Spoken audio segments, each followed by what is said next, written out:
আসসালামু আলাইকুম প্রিয় দর্শক ও ভাইরা, আপনারা দেখতে পাচ্ছেন আমার লেয়ার মুরগিগুলো। আজকে এই লেয়ার মুরগিগুলোকে করাইজা ভ্যাকসিন দিছি।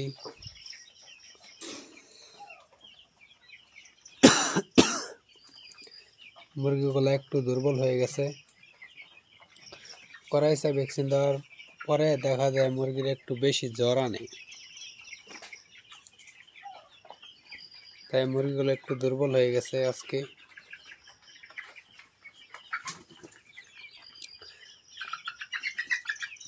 আপনারা দেখতে পাচ্ছেন বরাবর একটু বেশি নাড়াচাড়া করে দৌড়াদৌড়ি করে আজকে বৈশা আছে, খাওয়া দাওয়া কম করতেছে।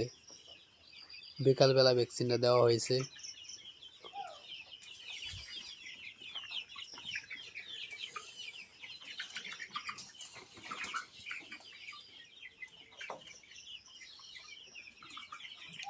ধন্যবাদ সবাইকে।